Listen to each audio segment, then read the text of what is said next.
Hey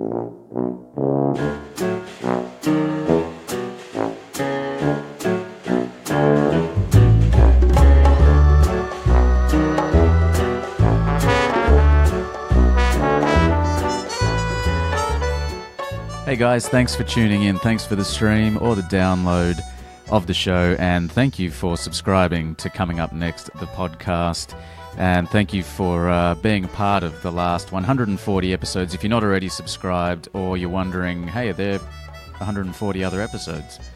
You can subscribe and find all the other episodes in one central location, streamlined for your pleasure.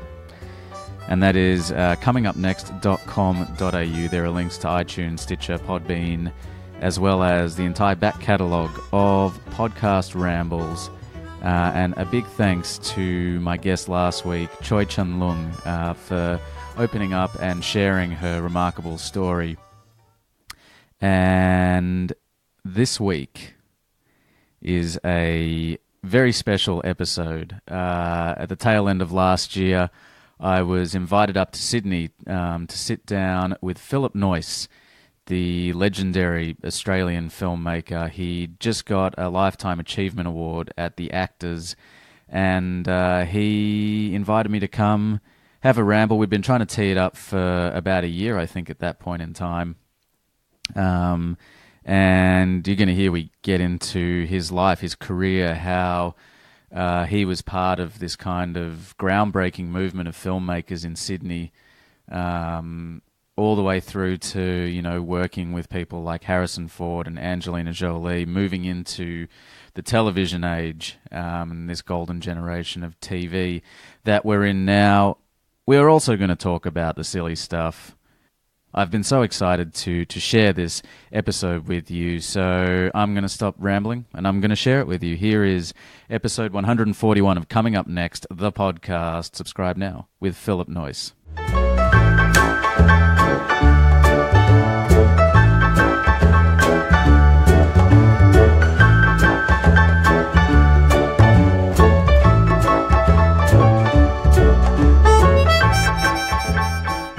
Congratulations on the Lifetime Achievement Award. That was presented to you last week? Yes. Fantastic. Yeah. I mean, it's you look back over your career, it's just remarkable to see and to kind of track what you've done. And you grew up here in Sydney? No, I grew up in Griffith until I was 12, in the Murrumbidgee irrigation area, about 400 miles southwest of Sydney. Then, just as I was about to enter high school, the family moved to Sydney, to Hornsby on the outskirts of Sydney. Right. Was that quite a culture shock for you as a young man? Not really. I mean, we'd been to Sydney every Christmas holidays. My grandparents lived in Burwood, where my grandfather was a Church of England pastor.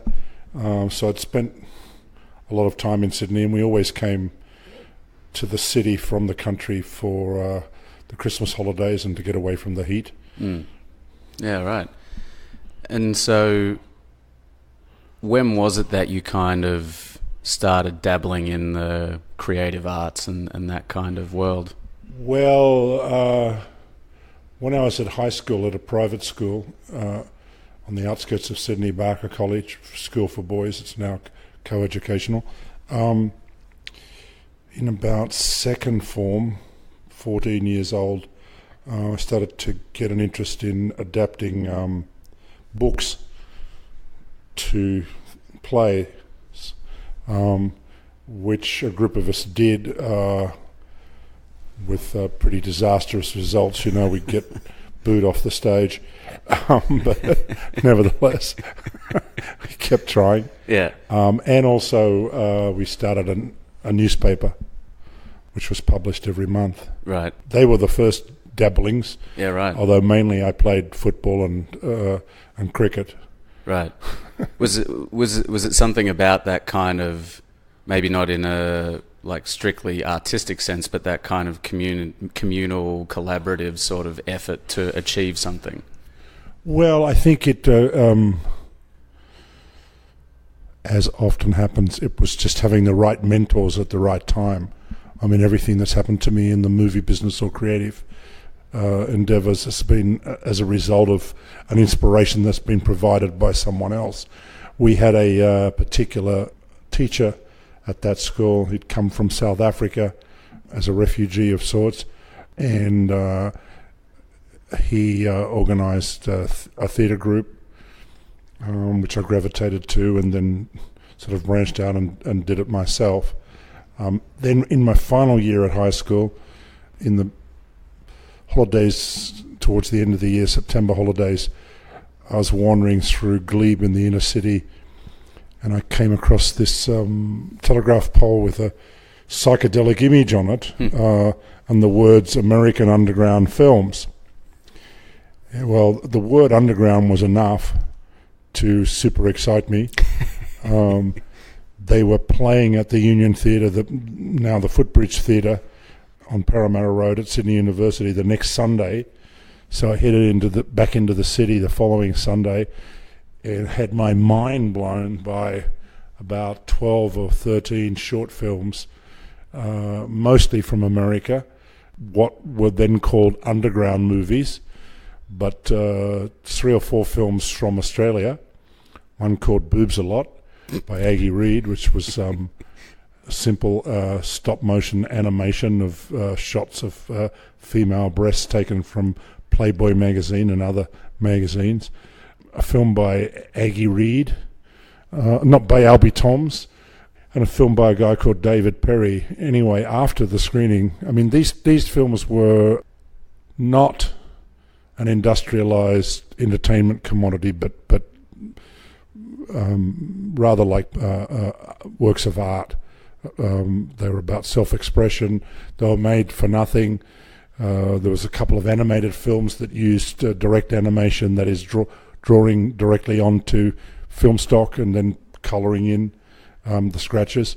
And not only were they exciting for how they used film. I mean, one of them I can remember was Bruce Conner's film Report, which took the Sabruder footage of John F. Kennedy's assassination and reworked it. Another one by the same filmmaker was Cosmic Ray. And I'd never seen editing, I'd never experienced this kind of approach to what was called a movie. As I said, 3 of the films were made in Australia, and afterwards the 3 guys that made them gathered in the foyer, and I gravitated towards them. I saw they each had a beard. They told me they lived in inner city houses, and they were film directors. I thought, wow, well, I can grow a beard. I'm 18. I started to grow one immediately, never took it off. And their motto was, anyone can make a movie. So next Christmas, that's the Christmas after I left high school, I worked for 6 weeks, saved some money, and then sold parts to my friends. The more money they gave me, the bigger the part they got. Oh, you mean like a role in the film? A role in the movie, right, yeah. So the movie was about the sex fantasies of a teenager, and for $400 you could have the whole fantasy.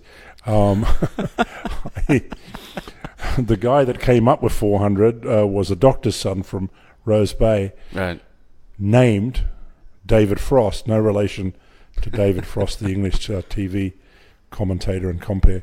But David had $400. He got the lead role, but he was a hopeless actor. Was it his first time? It was his first time, my first time.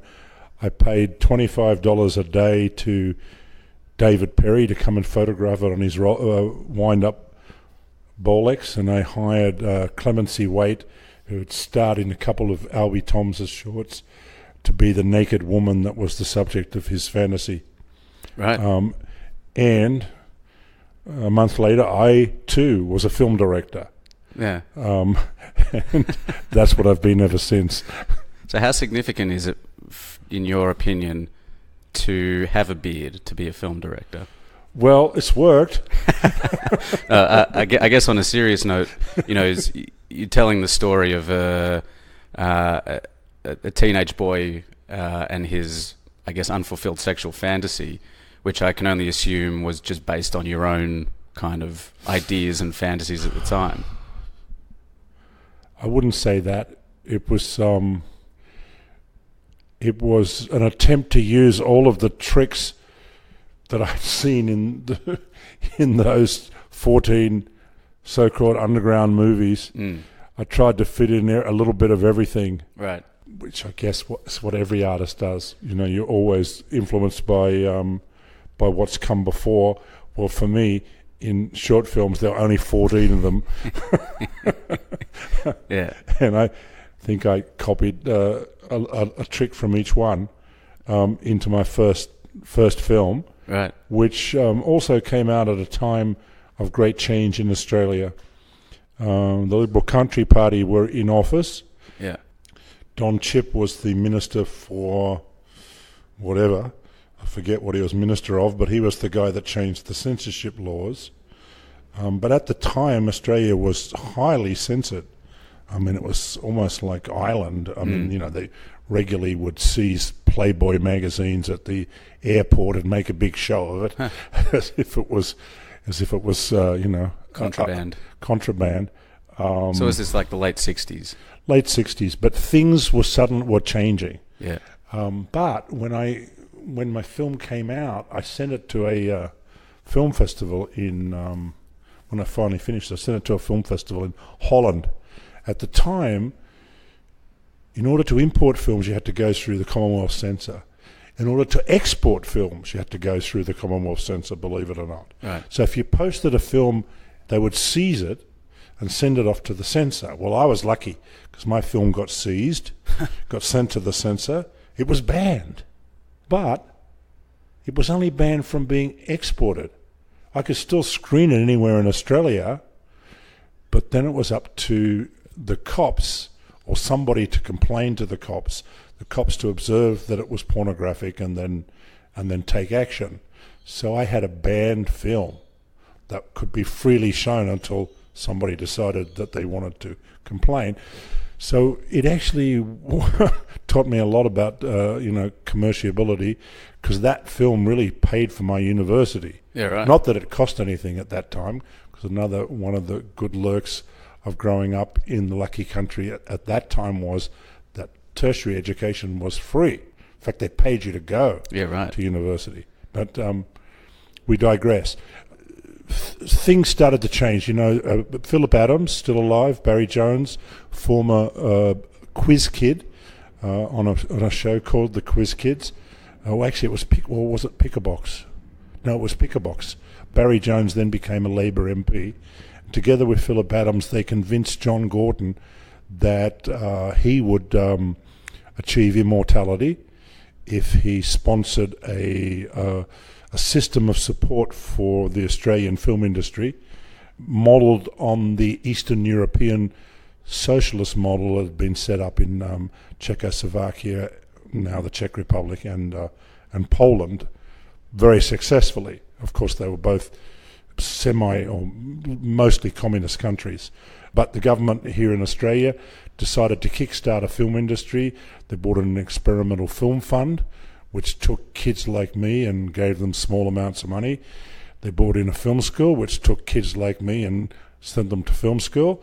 And then they had a film finance corporation, which was like a commercial bank, which loaned money for feature films, which, when I was no longer a kid but had made some shorts, gone to film school, and 5 years after that, the Australian Film Finance Corporation and the newly instigated New South Wales Film Corporation invested in Newsfront, a film that was being produced by David Elphick, cost $505,000, and that was my first big feature. Yeah, wow. So I'm really a poster child of the Australian government's film intervention. So I guess to hook back a second step back a second, so after you've made this short film, you went to film school. You went to AFTAs?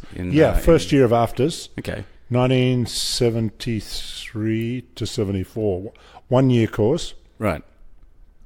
They imported Professor Jerzy Toplitz from Poland, who had run the Łódź Film School and had taught, amongst others, Waja and Polanski, Skolimowski, and was just a one-year course for 12 students. They paid us $110 a week to go to film school. It's crazy that they paid you. They paid us.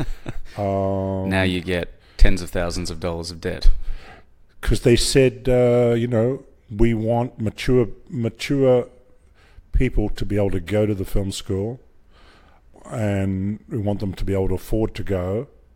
It was a one-year course. They gave it. We had to make 3 films: a drama, a documentary, and then any film that you wanted to make. So you had 3 budgets. First budget was, I believe, $2,000. The second one was like $2,500, and the third was like $3,500. So they gave you money to make the film. They gave you the money. Now, you could do whatever you like with the money, but you had to use professionals in every capacity. Actors, you could write it and direct it, you could star in it, and you could do anything that you could prove to them, to the film school, that you could do to a professional level.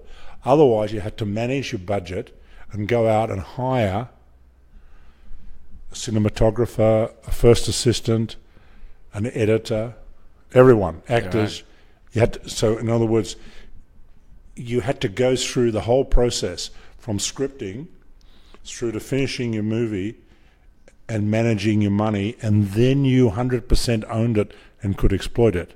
Wow. I mean, that's an incredible model. It's a perfect model. Yeah. I mean, you come out of film school now and just got no idea what to do in the real world. Exactly. So we were forced into the real world immediately, Yeah. and we were forced to make relationships, which is what filmmaking is all about. So we had to go out and find a cinematographer. Okay.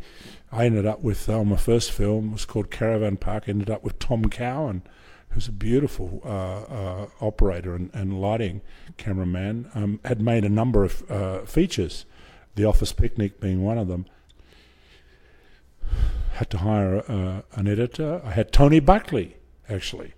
Tony Buckley, who had been, up to that time, Australia's premier editor. He's responsible for that extraordinary montage in Wake in Fright, Ted Kotcheff's film, and Tony had edited Wake in Fright.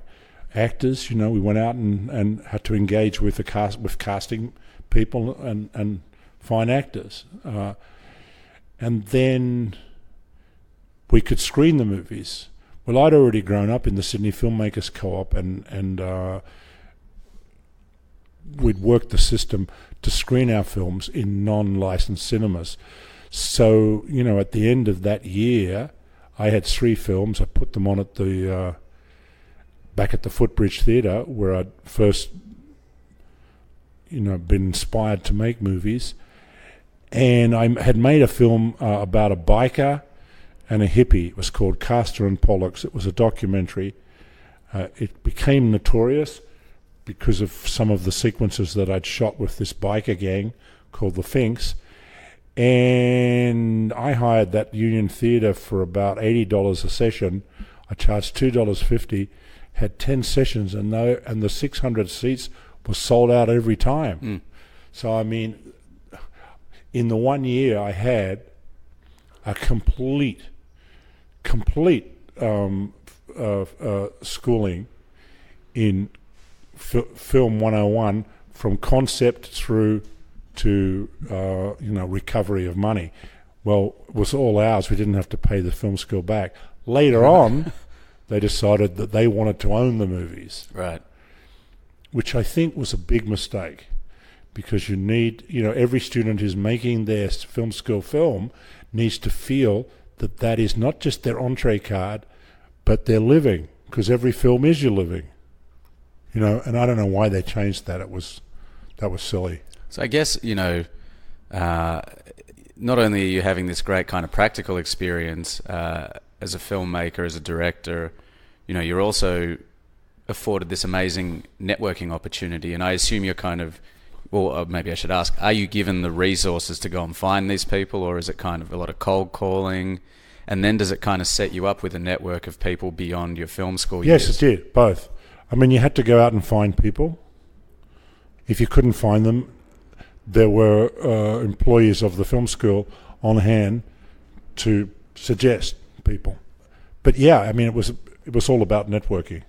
And it sounds like you were learning at a young age to create work that was going to kind of push the envelope a little bit.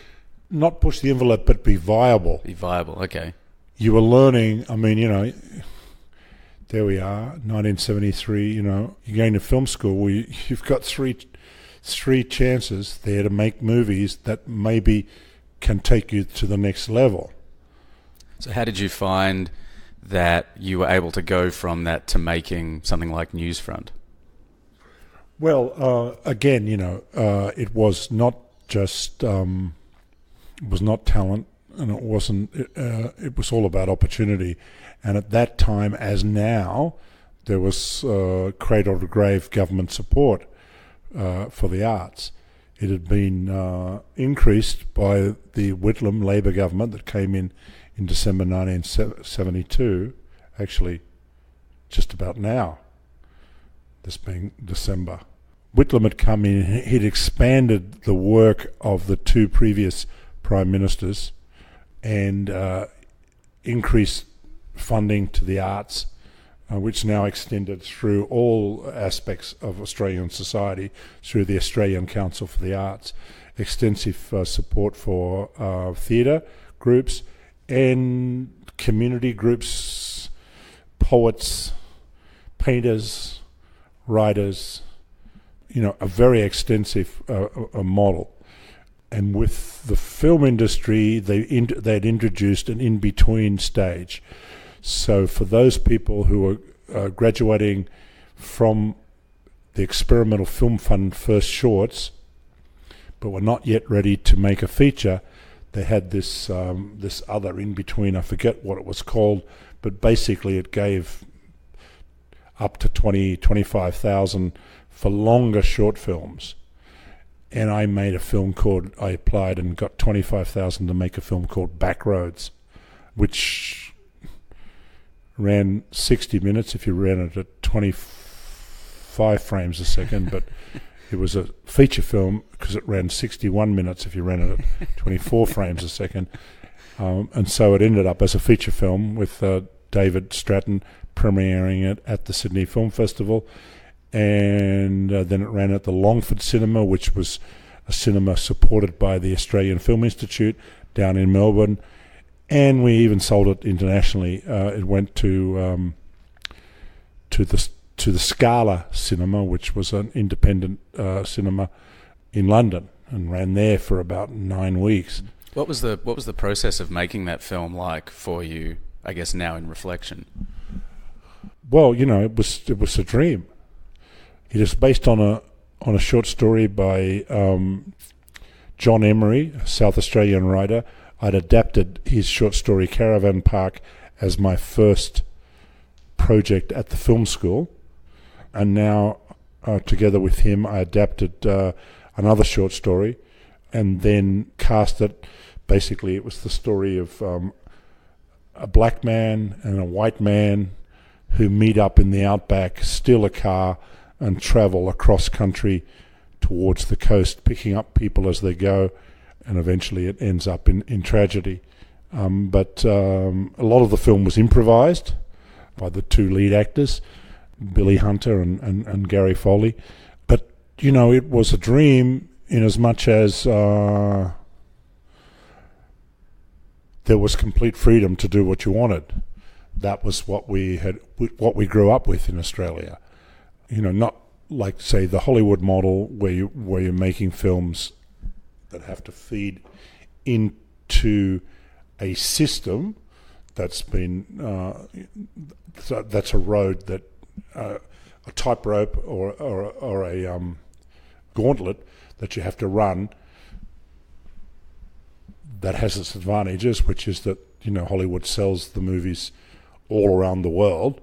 We were still establishing how we were going to sell our movies in Australia, so there weren't any rules really, and you weren't running a gauntlet at all, because You weren't really answering to anyone. you weren't answering to anyone but yourself. But the film was relatively successful, but it was also sort of a failure in a sense. And like every film that I've made ever from then to now, it was a giant learning experience. Right. What was there a particular part of the filmmaking process that really gave you buzz, that you really enjoyed, sort of, I guess, over all the any other parts?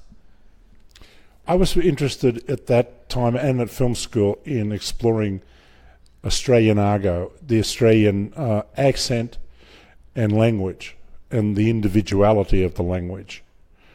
We did have drama in Australia, but not much.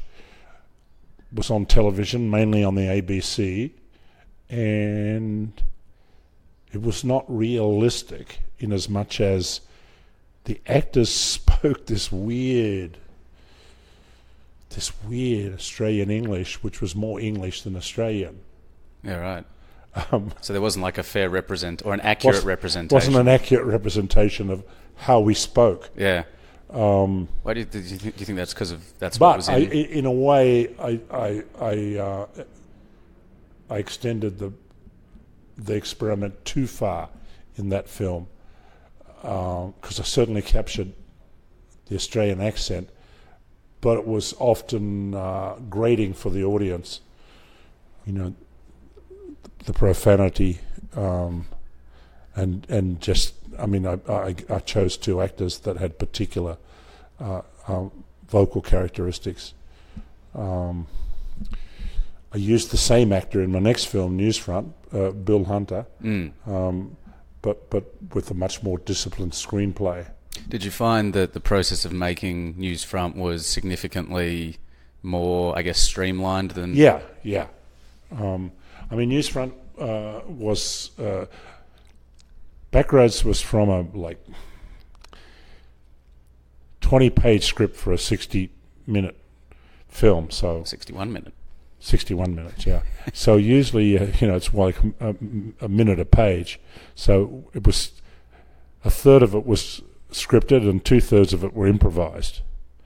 Whereas Newsfront was the opposite. It was a 200-page script that ended up as a 110-minute film, of which 12 minutes was newsreel footage. So right. We only shot 100 minutes. Yeah. It was very disciplined. It was a $505,000 movie, which took me to a completely different level, because there we were back recreating Australia as it was in the years 1948 to 1956. I was lucky to be handed the gift of what essentially was quite a radical idea pre-Woody Allen Zelig. The idea developed by David Elphick was to take newsreel footage, which was appropriate to this drama about the story of two newsreel companies operating in Australia before television, and to use the newsreel footage within and blended with the fictionalized story. So the characters stepped into the newsreels that they might have shot at the time. So the film opens, for example, with the arrival of a migrant ship to Australia that's being covered by two newsreel companies, and 75% of the sequence is newsreel footage shot at the time, and so on throughout the movie. So that was a radical idea. I was really lucky to be the director of that movie, because it gained a lot of attention all around the world. And in Australia, with the brilliant campaign from Roadshow and Village Roadshow, it was a financial success. The interesting thing about that era of the early, the 70s really, which was the first years of the new wave, interesting thing was that the audience was so hungry, the Australian audience, to see themselves. They were like babies looking in the mirror, just fascinated with their own image, because it was an image and a sound that they had not otherwise experienced. Particularly given the fact that so many of the films were set in the past. So it was like Caddy, like Picnic at Hanging Rock, like The Getting of Wisdom. They were films about Australian, or about that defined what it was like to be an Australian, and turned a microscope on our past. So we're looking back, and the audience couldn't get enough of it. I mean, we could make the films for between $200,000 and $500,000, and they were time after time returning their money in Australia alone. That changed as time went on, and so did the type of movies that were being made. Mad Max being in the late 70s, being the big change. I met George Miller in Melbourne at a film school, a month-long film school organised by the Australian Union of Students, where that was being organised by Nigel Buist, one of the independent Melbourne filmmakers, famous for a number of films. One was called Squizzy Taylor, about the notorious criminal in Melbourne. Another was called Come Out Fighting, a boxing movie. But Nigel was the professor or the teacher of this film school. I got, because I knew how to load a 16mm camera, I got a job as a tutor. And there was 3 groups of 10 students. And in my group were 2 guys, Byron Kennedy and George Miller. Byron had won some 8mm competition on the Mornington Peninsula, and so he got a spot in the film school. And George Miller had won a 30-second silent movie competition at the University of New South Wales, so he was there. Anyway, Nigel set us up with each group with 1 roll of film, 2 minutes 45 seconds of black and white film, a hand wound 16mm camera, and the first lesson was, you've got 1 roll of film, you've got to go out and you've got to film a meeting, a chase, a confrontation, and a resolution using 2 minutes 45 of film. So they go out. I didn't go with them. They all went out by themselves. They sorted out who was doing what. In my group, Byron became the cinematographer, George became the director. Anyway, the groups come back. First group, we look at it, it just doesn't make any sense. Second group, doesn't make any sense. And they put on George and Byron's film. And it was like a primer of cinema language, It didn't need any editing except for the stop frames that were overexposed, where they'd stopped each shot. It was shot in order, and it was absolutely defined the grammar of a meeting, a chase, a confrontation, and a resolution. There it was. Yeah. It sounds like the script for the latest Mad Max film as well. It was lightning in a bottle. Yeah. I don't know what happened to the film, but George demonstrated that he had an innate ability as a movie director, as a movie storyteller. It's a pretty incredible moment in history, I guess, in Australian artistic history or cultural history to be a part of. I mean, the cultural history started earlier. Right. Because before film school, we had the Sydney Filmmakers Co-op, which was a cooperative that was registered with the government as a co-op, and all the filmmakers would put their films in it, and then we would organise, we would rent them out, and we would organise screenings. And we had a cinema that we set up above a socialist bookshop at 35 Goulburn Street in Sydney. It was on the 3rd floor. It was completely unlicensed. It was a fire trap, but it held 150 people, and we had screenings every Sunday at 7:30 of new films introduced by the filmmakers that eventually became so popular that we were running 7 days a week. So that was where the first films of George, of Gillian Armstrong, of Peter Weir, of Bruce Beresford were shown. Wow. Would have been incredible to be a part of.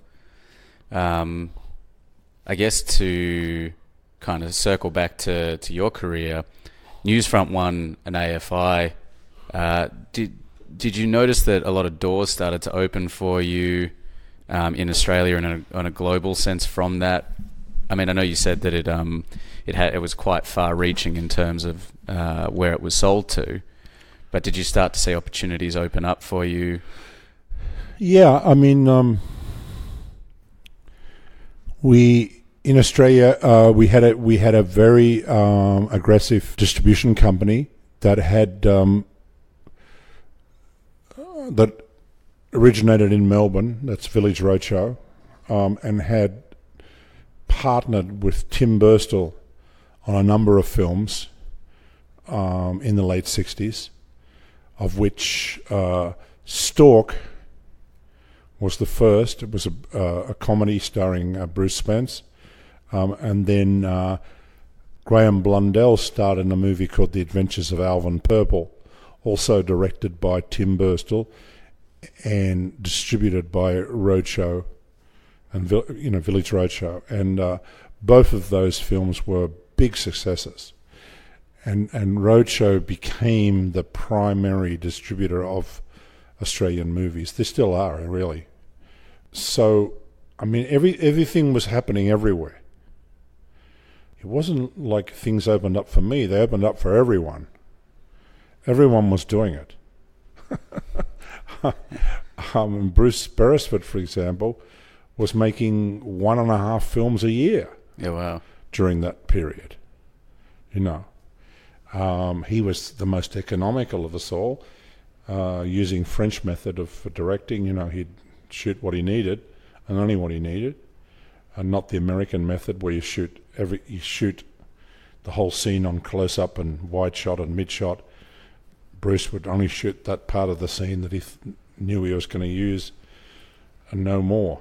So he was very economical. It was a magical era because we could make the films so cheaply, and because the audience just couldn't get enough of themselves. What year did you make the move to the States? Well, move to the States came a lot later.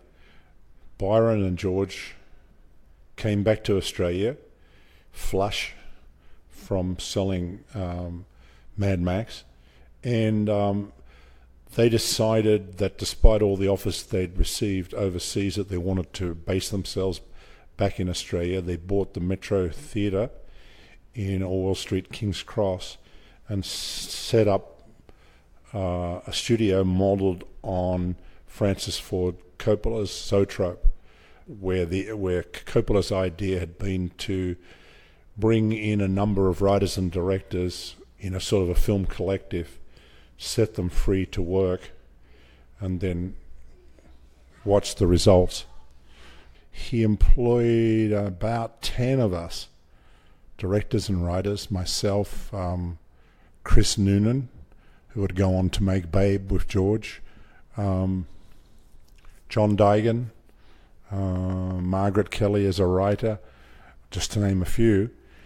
And together with Terry Hayes, we set out to remake Australian television, starting with a 6-part series about the fall of the Whitlam government called The Dismissal, that was directed by 5 different directors, that we sold to Rupert Murdoch's Channel 10.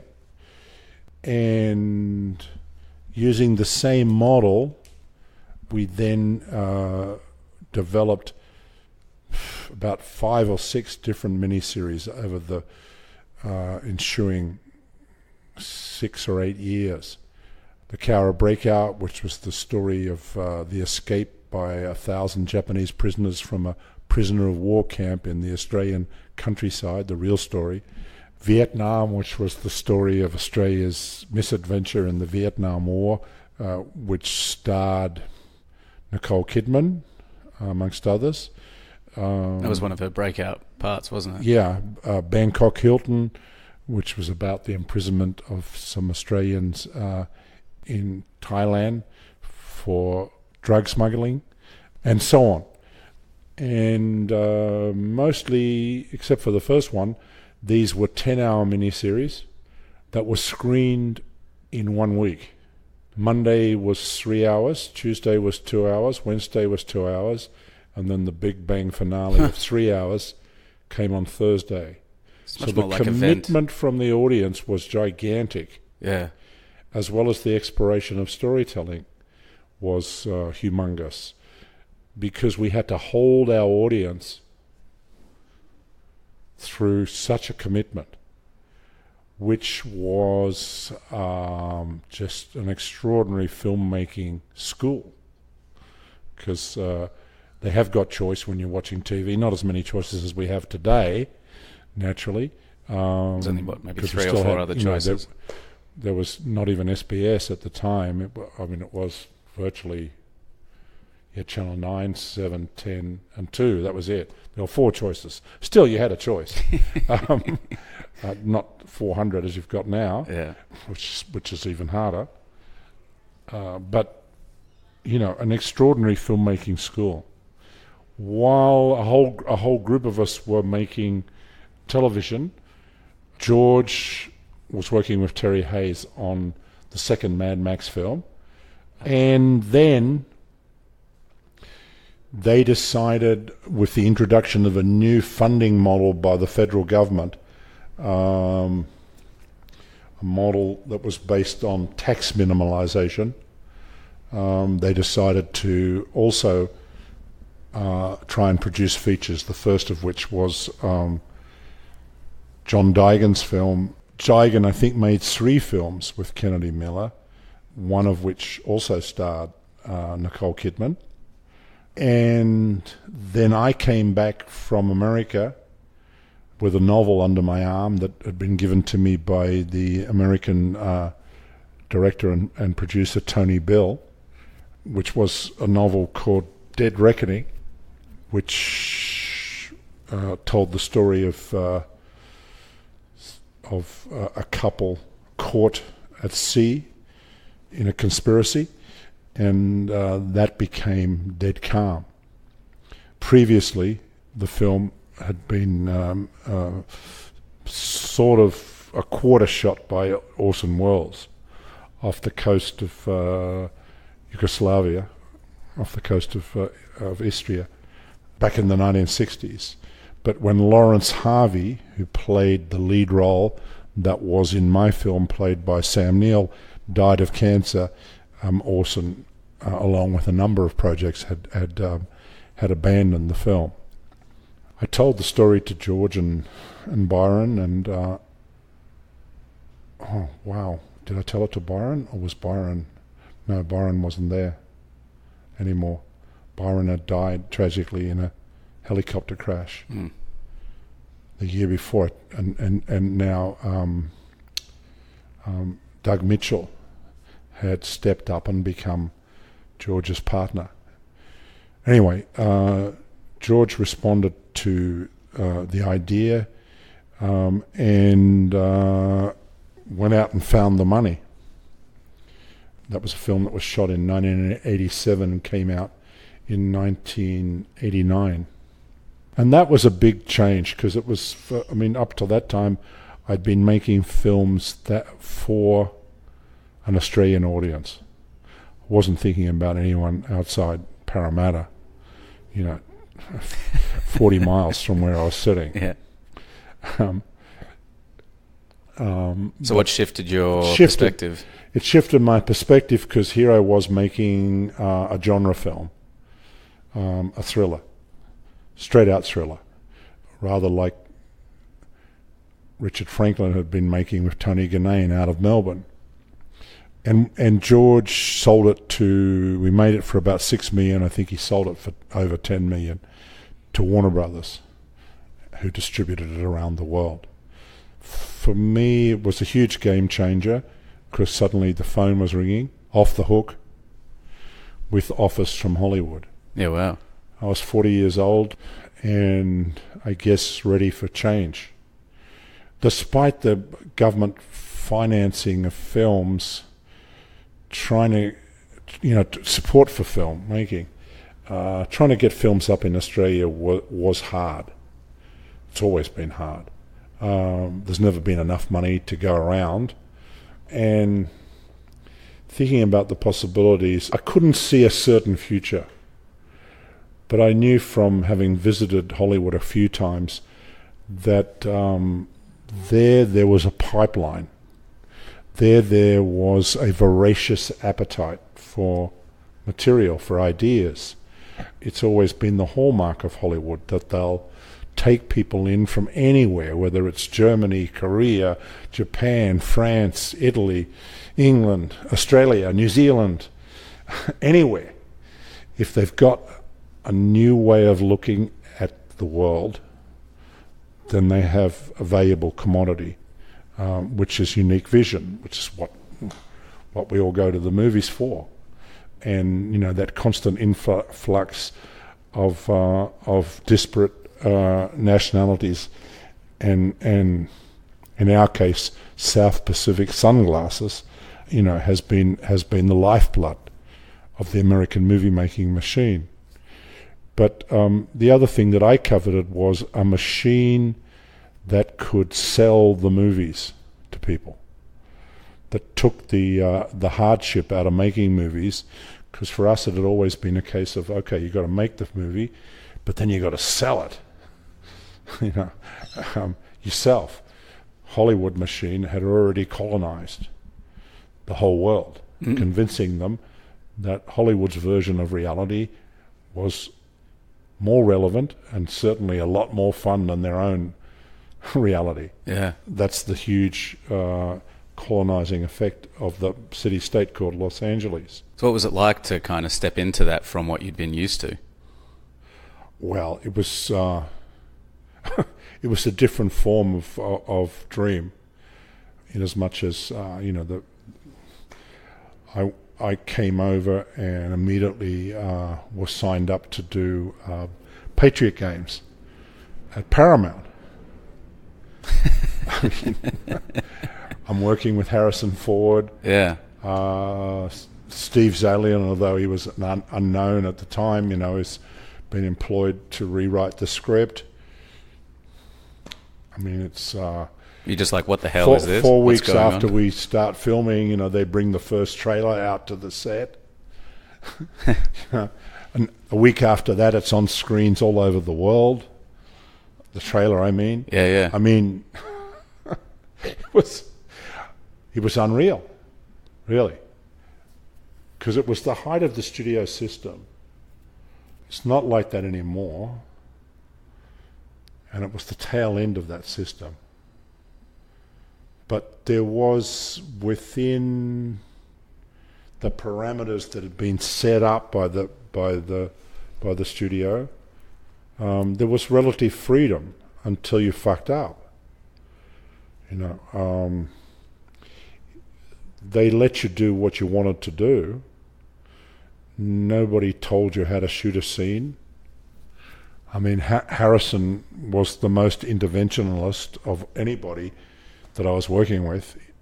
The studio just wanted to support the director's vision. I remember we shot one sequence in Patriot Games early in the process. It was an assassination sequence where an Irish Republican, one Irish Republican faction kills several members of another faction at a farmhouse. And I'd shot the sequence more like a music video, and Harrison saw it and was aghast. But the studio stepped in and supported me completely, and settled him down. So the new part of the equation that I was introduced to was the test screening process, which had been a part of the Hollywood filmmaking machine since the 30s. Since just after the end of the silent era, they were taking films out of town, usually as far as Huntington Beach or somewhere within drivable distance of Hollywood, and testing them. So this was nothing new, but what was new was the application of computer-driven information that had been invented by a guy called Joe Farrell from NRG, National Research Group. And he had developed a series of questions and that were asked of the audience immediately after they'd seen a movie. And then with the help of a computer, he was able to supposedly diagnose your movie like a doctor would diagnose a sickness. Right. This movie, the audience are obviously, want this, and they're getting that. At this moment, they should be here, and they're asking this, but this is what you're telling them. It sounds like the beginning of the end. Well, yes and no. But at the time at Paramount, Joe held an enormous sway. He had diagnosed correctly the malaise that was at the heart, or the tail, in fact, of Fatal Attraction. And he said that, there needs to be no ambiguity about the morality of this piece, and there needs to be absolute retribution. So they reshot the ending, and the rest is history. The movie went through the roof.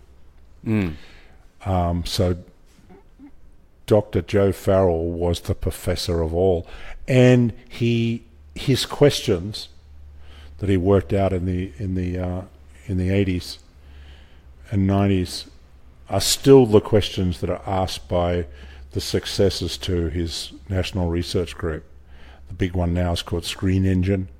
They're asking the same questions. They're a lot more subtle with their own prognosis than Joe ever was, but still the Hollywood is ruled by the test screening.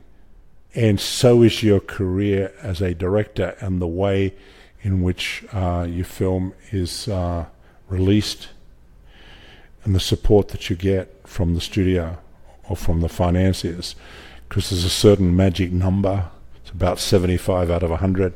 If you score above 75, they let you do what you want. If you score below 75, then they try and put Band-Aids all over your movie. Yeah, right. Yeah.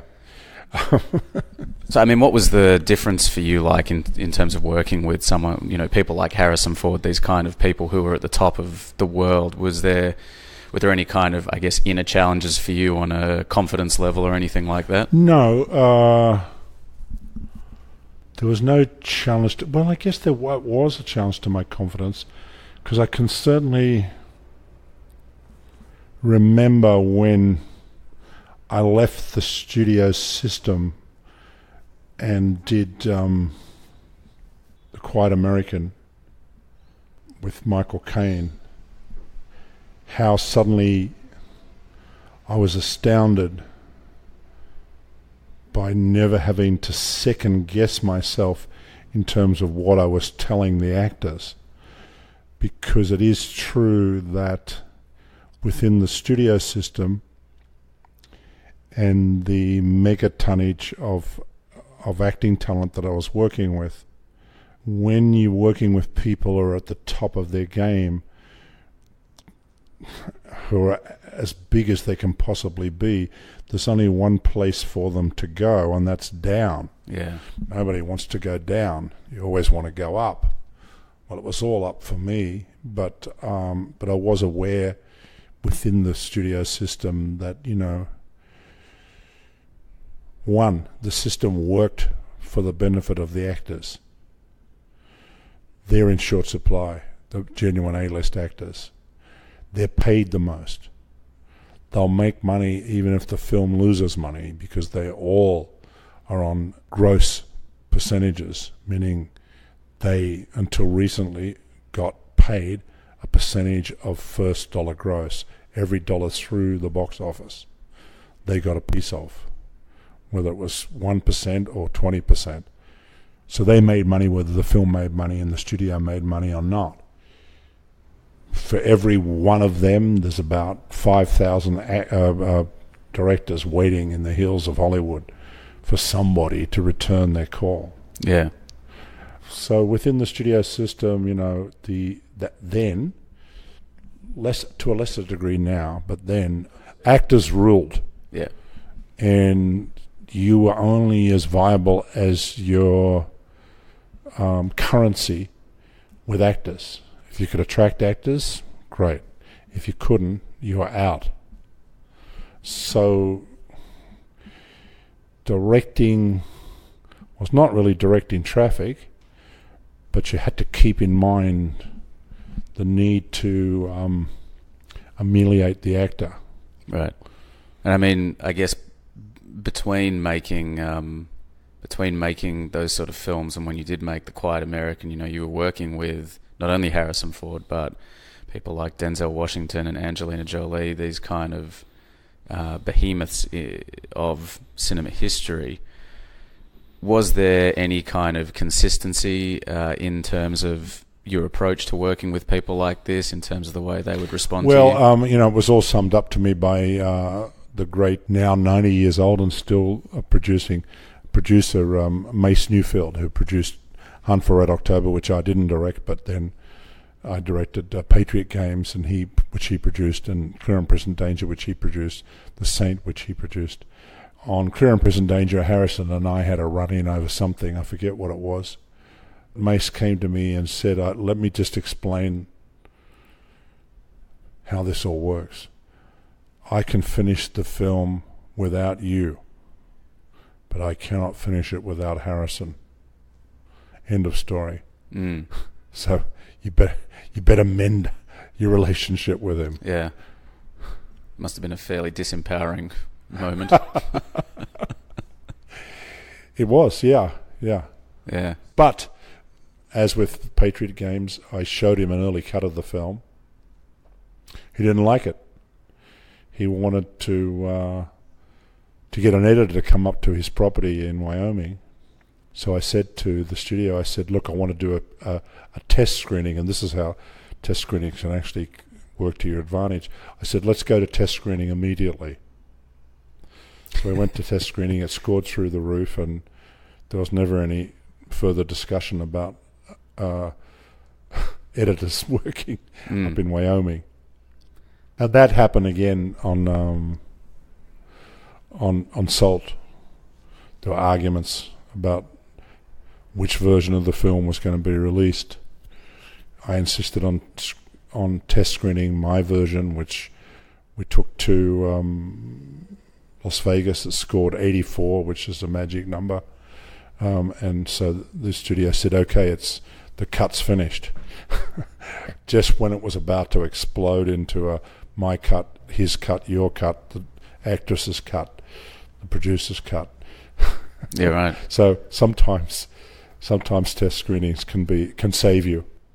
It sounds like a very kind of, I guess, political, and I mean, it obviously is political, but it seems like it's not necessarily conducive to, telling the best stories. And I suppose it can be. It all depends, because every story can be told in 10 different ways. Yeah. But as the director, is it not your job to be the captain of the storytelling? It is, but you're not always right. Right. Because film is so malleable, you've really got movies have become more and more expensive, but what's become even more expensive than making them is selling them. I mean, you need to produce a cut that everyone backs. You've got to have the actors on your side, because they've got to promote the film. Studios got to have the confidence that they can sell the movie. So, those test scores become really important in uniting everyone. There is 100 different ways of telling a 100-minute story. Yeah. And 99 of them are probably valid. 99 different ways, you know. I mean, does the close-up come first or the wide shot?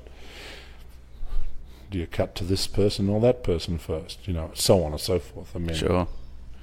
So was there a relief for you when you made The Quiet American in the sense that it was outside of that system?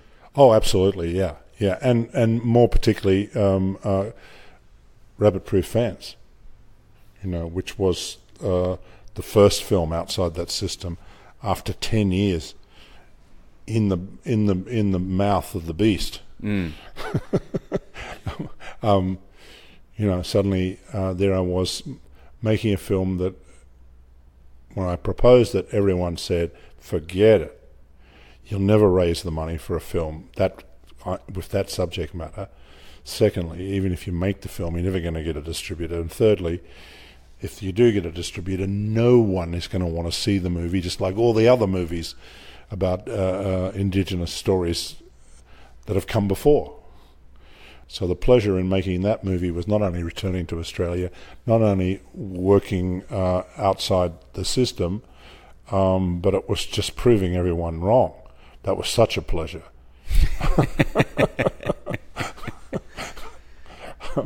Was there a noticeable change in the Australian film industry from when you'd left? Not really. To the same people working, they were just more experienced. But you don't need that much skill to make movies. It's all about imagination. You only need a little bit of experience, right. You know? And the rest is about the story, the acting, and the application of imagination. Did you feel a difference in yourself from, you know, say when you made Newsfront to when you made Rabbit Proof Fence? You know, you said that every film taught you lessons and still continues to. So I guess how much more efficient or confident or whatever did you feel? Well, I think what I've realised is the relationship between the cinematographer and the director is so important. And with time, I've realised that the cinematographers really are the teachers. They're the ones that pass on the how to do it to the director, because they do it 5 times a year. We do it once every 5 years. Yeah. And you know, they've learnt from loading film, from being focus pullers, from being camera operators. And I only realised this recently when I went to a cinematographer's film festival in Poland, Camera Image. So I was forced, in looking at films, to look at them from the cinematographer's point of view. And I realised how sacred the bond is between a director and a cinematographer, and how throughout my career, from the time I was at film school, I was taught by the cinematographer. So in coming back to Australia, I brought with me Chris Doyle, one of the great operators and lighting cameramen ever to have come out of Australia. Of course, he's famous for his collaboration with the Hong Kong director Wong Kar-wai in a number of films. Chris always operated himself, and he has a unique lighting style. So when I came back to Australia for those 2 films, I was working also with one of the preeminent independent cinematographers in the world at the time. Did you feel as though there was a different response to you as a filmmaker, having gone and worked with the sort of the top people in the studio system? You know, it's funny, I've never claimed the title of a film by, because I think that the words directed by are all that you need to have absolute authority on a movie. And whether you're a beginner or you've made 15 or 16 or 17 films, it's funny how people turn to the so-called director and give them enormous latitude. It's how the system is meant to work, and it's the only way it can work, for better or for worse. So No, I didn't see much difference between people's attitudes towards me when I was making Newsfront, or 15 years later when I was making Rabbit Proof Fence. So I guess to kind of fast forward a little bit, to start looking at the TV era and the way that television sort of changed in the mid 2000s and changed the landscape, and you were kind of on the crest of that with the shows like Revenge. How did you feel? You've said a couple of times that the studio system has changed significantly since the early 90s. Did you feel like the TV system was starting to become more like that? Well, the TV has changed, but I haven't been working a great deal in the areas where it's significantly changed, which is the advent of streaming services like Netflix, Hulu, Amazon, and so on. Almost all the TV work that I've done has been for traditional network television. And as we sit here at the end of 2017, there's never been more opportunity to make groundbreaking drama than there is at the moment in television all over the world. As well as traditional networks, we have basic and premium cable like Showtime and HBO, and then we've got these streaming services, all of whom have discovered that there's a voracious appetite for scripted drama and an audience who just can't get enough of new ways of telling stories and new stories being told. So it really is a golden era at the moment. But I must say that I've been making pilots and series mainly for traditional networks. Revenge was made for ABC. I've done a lot of work for Fox, some for NBC, and only one premium cable show, which was Brotherhood for Showtime, a series that starred the Australian actor Jason Clarke, first brought into the attention of America. But it's a great time to be telling stories, film stories, on film, and through the medium of television and streaming services. I mean, a company like Netflix, you can't believe what it's like. It's like Grand Central Station every day. Yeah.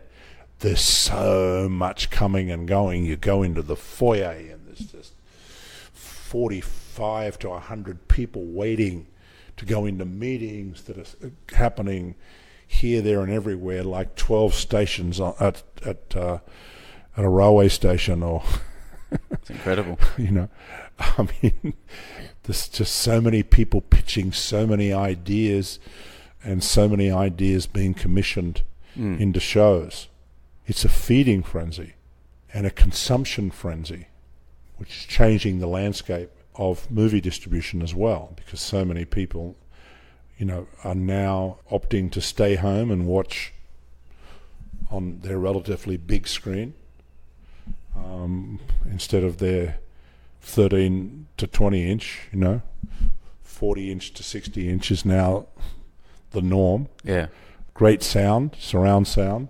And people are opting to stay at home and choose from 4,000 possibilities on Netflix, yeah, rather than go out to the movies. So what would your advice be then to younger, or if you were starting off now in film? Oh, same advice I got. Yeah.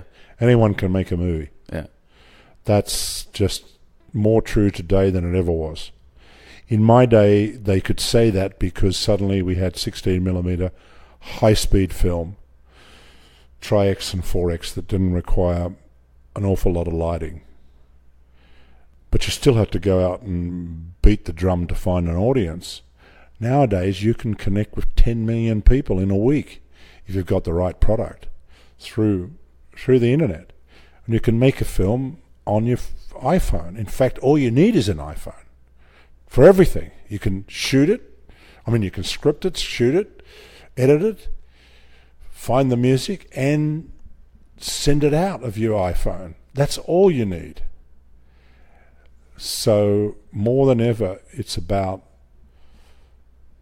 an iPhone, an idea, and courage. Right. That's what you need.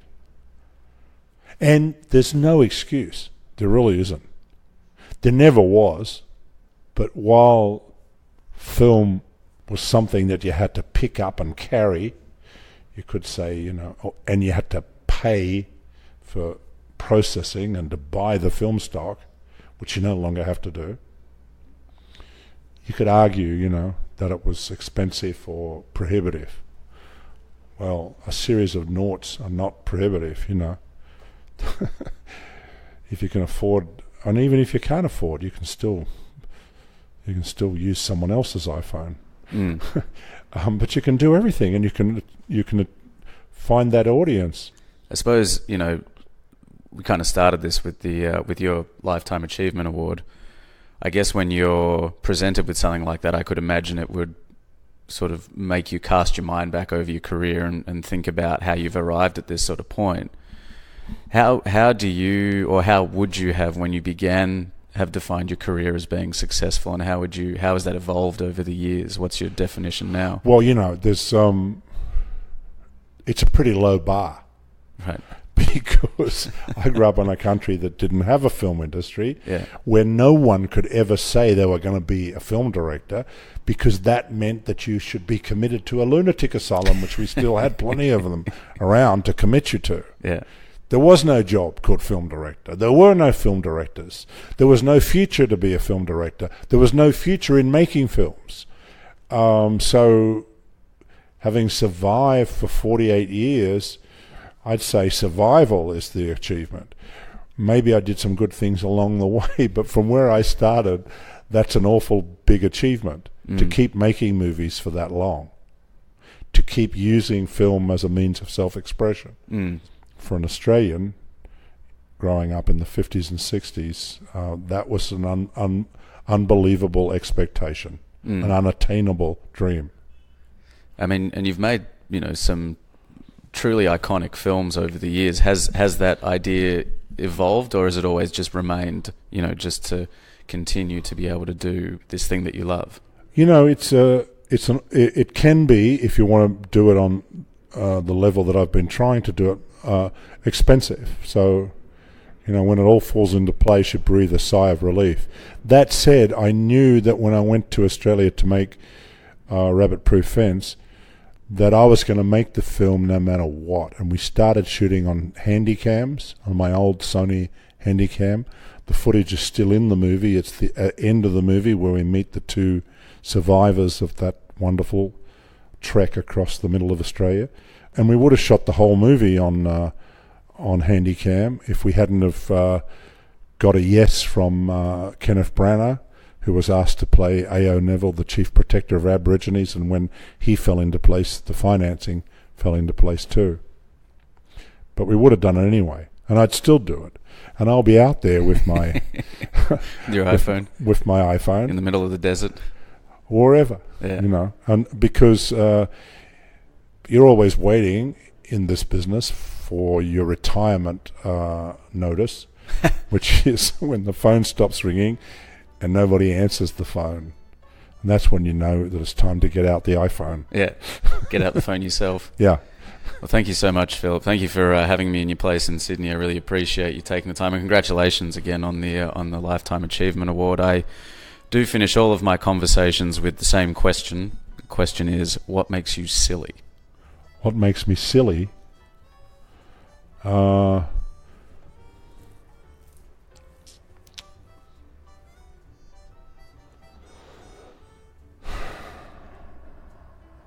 Silly. Gee, that's a tricky word. Really? What makes you silly?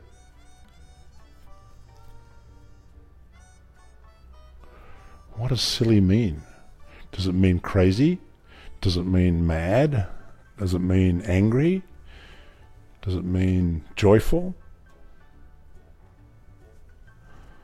I mean, what makes me silly, I think, most of all, is when I see an idea, any idea, that reinvents something for me.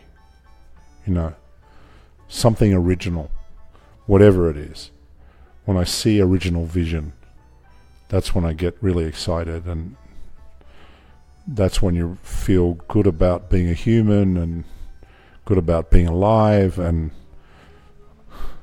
that makes me giddy. Yeah. Which I suppose is silly. Thank you so much, Philip. Okay, thank you.